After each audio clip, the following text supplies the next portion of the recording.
These are 5 college football games in this weekend because the Big 12 has 3 that have a lot of implications. There are 3 games in the Big 12 that normally would not be that many, maybe 1 or 2.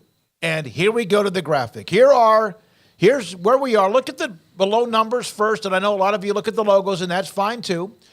Craig Smoak is a game up. I'm a game back. And then you have Emory kind of just treading water at 23 and 22. Paul Catalina had a stretch of a couple of weeks in a row that took him from very much the top, trying to come back. And Garrett creeping up right behind Pablo at 20 and 25. And there's a lot of different logos except one game this week that might flip the switch for either separation or catching up. Yeah, it's a good week, diverse through both shows. A lot of people doing different things, so it's good. We've had a couple weeks where it was like 1 game difference, early on, but now look, I picked these games because they're hard. Where I'm not picking easy games. Georgia and Mizzou almost didn't get in there because I knew everybody would pick Georgia, but it is one of the better games. It's a ranked matchup this week. So. All right, let's go, Craig. We'll start with you. We'll go left to right. Kansas State on the road in Austin. Texas has beaten Kansas State 6 consecutive times. This game is in Austin again. There's a lot of purple up there. And Paul Catalina, you pick K-State. Here's why. I think K-State's got it rolling right now. And I think that there's going to be one of the left behind Big 12 teams that gets Texas, and this seems to be the best opportunity for that. So I think it's going to be Kansas State this week. I think they play motivated. I think they play well. This game is going to be very much decided in the fourth quarter, but I think Kansas State gets them in a very, very close game. Yeah, I think this is the best shot for somebody to grab Texas before they exit. Oklahoma suffered that loss last week to Kansas, but if it's not Kansas State, then it has to be TCU, which I have little to no faith in at the moment. Iowa State in Ames, possible, but not likely. And then Texas Tech at the end of the year. I mean, are they even are they put together by Scotch tape at that point out in Lubbock? You know what I mean? So, yeah, this is definitely the best chance for them to take a loss before the regular season's over with. And I don't think there's much of a debate about that. But I'm going Texas at home. I mean, I know there's the quarterback situation there, but I feel like it's good on good, right? It's the Kansas State running game against the Texas run defense. Now, can Kansas State roll it around in the air with Will Howard and Avery Johnson and expose or take advantage of Texas's weakness on defense, which has been their secondary? That will be one of the big questions. How effectively can they run the football? But I think with Texas, if I said a couple times this week, if this game was in Manhattan, I'd pick K-State, no question. The fact that it's in Austin makes me have a little bit of pause. I know there's Malik Murphy, and he had an up and down type of a game last week, but I don't know. I think they're 2 pretty evenly matched teams, and I usually default with home. And I think that Texas is going to be able to slow down that run game. So, I go with the Longhorns here. Yeah, this is a great game. I can't wait to watch it. Again, I took Texas.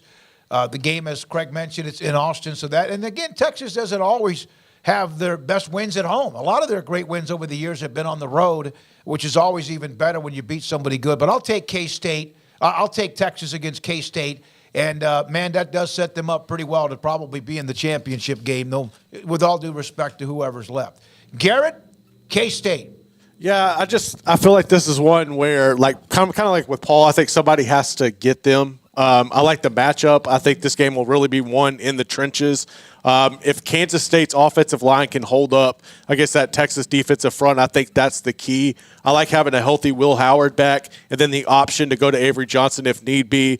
I like what I saw from Malik Murphy last week. I still think there's a work in progress, but this is a step up on the defensive level for him to approach taking on Kansas State. Yeah, and, K-State, if they've got some deficiency, they can give up the big play. Now, I know they've been better about that, but, who's a bigger big play team, in the country than Texas? You might look out west and find somebody, that you want to pick out, but there's not many out there. In this conference who they'll play, there's nobody who can do what Texas can do. Yeah, there's no one. I think this comes down to explosive plays for both sides, and obviously the run game as well, particularly Texas defense against K-State's run game. But, this is a great matchup. This is this is what you want in November. The winner's going to have an inside track because if Texas wins, then clearly they're well on their way. But if Kansas State wins, then boom. I mean, they're right there in the thick of things, and handing UT a loss, I know would feel good for a lot of people, not just K-State fans around the Big 12. All right, so there's that game, Kansas State, Texas. We go the next notch, and I'm the lonesome dove right here. Oklahoma State, Oklahoma, Bedlam, and Stillwater. Everybody across the board has Oklahoma. I just don't like sometimes what I see from them. And they win because they usually always beat Oklahoma State. And they have over the years a bunch. But not as much recently, even though it's still dominant for the Sooners. I'm going to take Oklahoma State with the Ollie Gordon factor. Yeah, even though I don't know all the time about their passing game, how reliant it might be, I just feel like the tackling of Oklahoma on defense is still very shaky, and Gordon could take advantage of that. All of that's true. And Stillwater is one of the toughest places to play in the whole country. It's in my opinion, the second or third in the Big 12, maybe even one in certain years. Like those kind of fluctuate based on how good the teams are. And Stillwater is just really, really tough to play in. But like I said on the show yesterday, there is one team who does not seem to be bothered by that stadium at all historically, and it is Oklahoma. It does not matter how good Oklahoma State has been. It doesn't matter some of the years where Oklahoma has been stuck in the mud. They roll into Stillwater, and they just win. They just dominated the rivalry. And I know that people are bummed that Bedlam is going away. I'm one of them. People who should be less bummed that Bedlam is going away is Oklahoma State, because it's a loss that they won't take most years based on history. So, I'm picking Oklahoma. They just don't seem fazed by playing in Stillwater. Yeah, there was the one outlier year back in, I think it was 2011, where Oklahoma State just beat them badly. But in the couple of wins that Oklahoma State's had since then, it's been, very close ball games. And outside of that, it's been all Sooners. So there has been that one blowout, scenario where Oklahoma State left no doubts. I don't think that'll be the case for either team that wins this weekend. I expect it will be high emotions. And I don't know, it's weird. Like, I don't know if y'all saw the whole Gundy talk that got Bosworth all stirred up about how it's not as much of a rivalry as it used to be because, they don't, cross each other at parties, and it's not like all awkward and, are we going to end up fighting and stuff? And that's just the difference in the way that, the world is now. But I don't know if that was intentionally trying to take some of the steam out of the rivalry aspect or the emotions out of this. Or not, but I feel like there's going to be a lot of emotions, regardless of if Gundy thinks this rivalry is as good as it was in the 1980s or whatever, because this is the last time. I think everybody recognizes that. I think they recognize that this is a huge opportunity for the home team, but also the visiting team, and they're both in a must situation in so many ways as far as their grandeur hopes go. So I think there's just a lot of factors that are going to make this one, exciting, steamy, hot matchup coming up on Saturday. And Ollie Gordon's been great, but, I like Oklahoma to stop the run. Now, is Danny Stutzman healthy? That's a big question mark as far as this weekend goes. If not, that could be a little bit problematic for them. But, can Oklahoma State hurt them through the air? Their receivers are all banged up. If there's a way to hit that defense, it is typically, you think, through the air, but that's not exactly their strong suit. So you're putting it in the hands of Alan Bowman. So somebody's going to have like that career game or that big game. And maybe it is Alan Bowman throwing it around. But I think Oklahoma, with the way it's set up, can really focus and lock in on Ollie Gordon, and Oklahoma State's going to have to show something a little bit different. Oklahoma offensively, can Dylan Gabriel throw it against that really good young secondary that Oklahoma State has? Can they run the football? Is Tyree Walker healthy? There's a couple big injury questions for Oklahoma, but just given the history of this series, given just kind of the dimensions of the teams, I like Oklahoma overall a bit better than I like Oklahoma State, even though they're on a great run right now.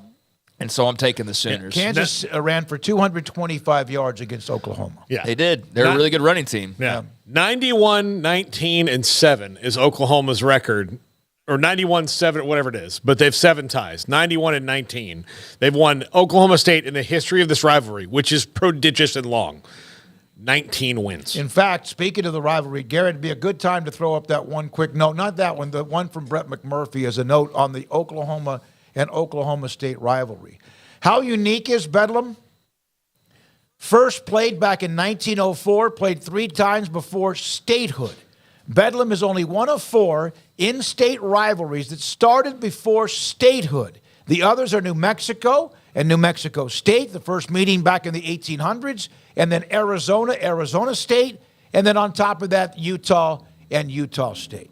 That That's is how interesting. a note about historically about statehood, the rivalries dating back. All right, I take Oklahoma State. I like the way they're playing. They're kind of hot. I understand completely, though, the history of Oklahoma State and their rivalry with OU. Georgia, across the board, I do think Missouri's pretty good.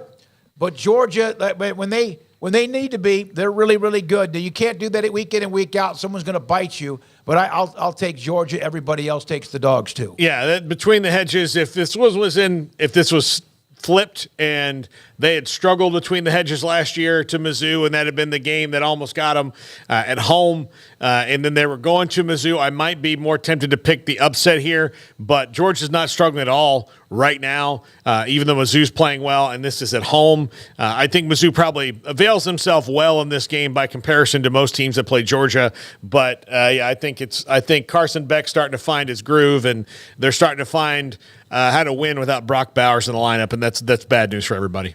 Yeah, I go Georgia. I mean, I don't feel like you really need to explain picking Georgia in this game, but I agree with what Paul said, and Missouri could very well may make it interesting. I hope that they do.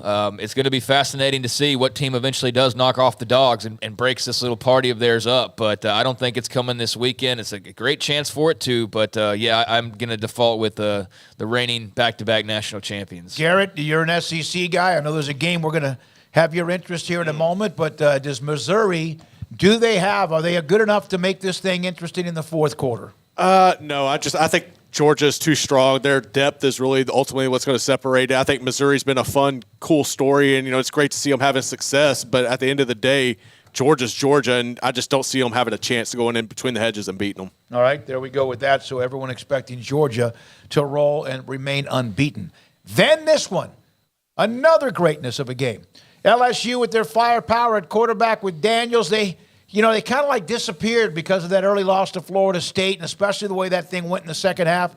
But here they are, a chance to get that claim in the SEC West. Still a lot of work to be done. Alabama had the loss to UT, and they're not by any means perfect, not even close, but they have been winning.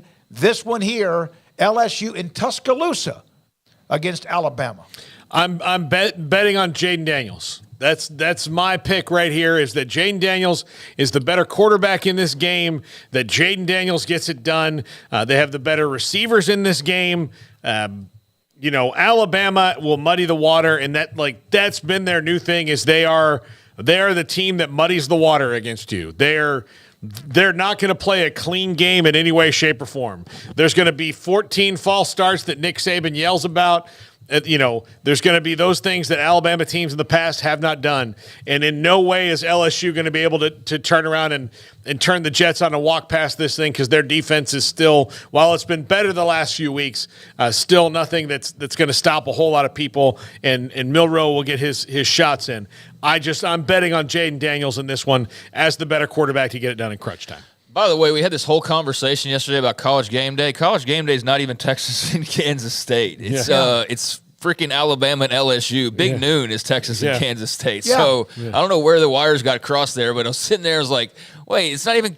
Where are we talking about McConaughey being the guest picker on game day? It's Big Noon that he's on, by the way. I mentioned Big Noon from the first start, but maybe we did get I think, our wires crossed. Yeah, I misunderstood that or something. But, yeah, I realized that last night. So, anyways, this is game day right here, and I'm going Alabama. I understand the reasons that Paul laid out there about Jaden Daniels and the type of incredible year that he's had. But, Alabama has had some pretty good defense this year. So I think that's going to be really fun to see that little chess match. And then, with the Alabama side of things and Jalen Milroe and company, it's been a little bit of a grind, but I just feel like they've kind of found themselves as far as knowing that they're not, this isn't Tua, this isn't Jalen Hurts, this isn't like, it's different, but it's not different in a really bad way. It's just different. It's taking them a little bit more time to kind of find out who they are, playing good defense, and then doing what they can and figuring out what they can do offensively.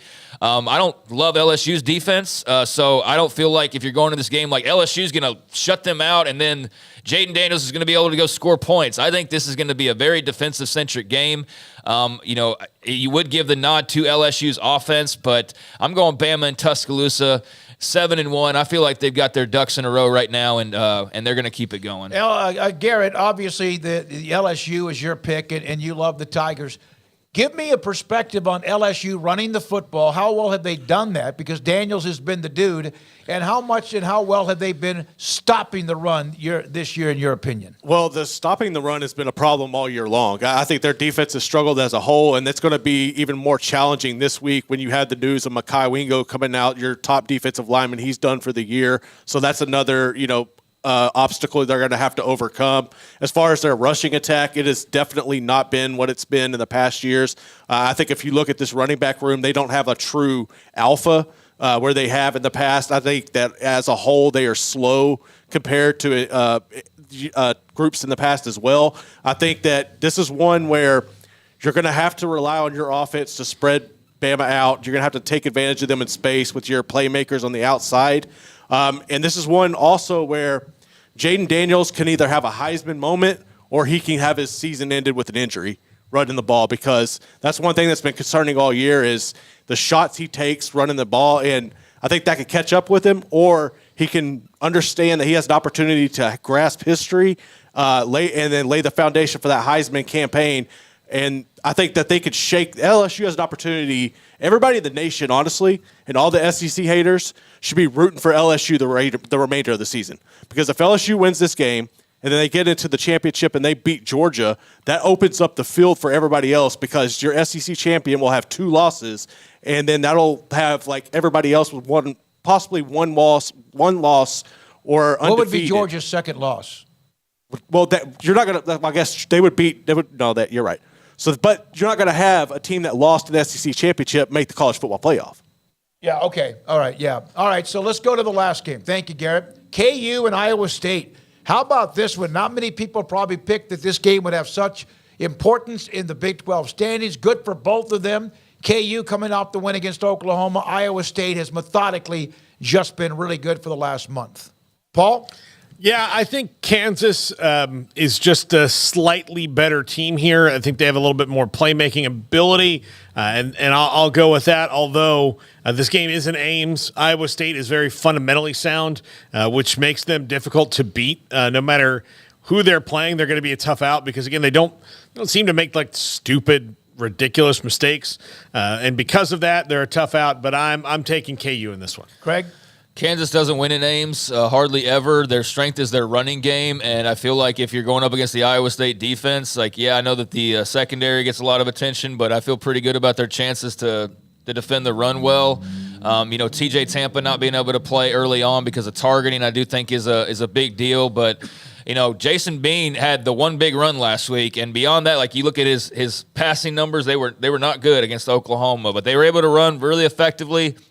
I just think that kind of plays into Iowa State's type of a game though as well. I don't trust Iowa State's offense. That's the thing here, that's what made me almost go with Kansas, is that I don't trust Iowa State's offense, but I do trust them to be able to muddy this thing up and make it less of a shootout and more of a rock fight, so to speak. And so I think that that's what this is going to become, is who can run the ball more effectively. I think Iowa State's getting better offensively, but I was very hesitant to pick them because of that. But I just, being at Ames, they got a little bit of momentum.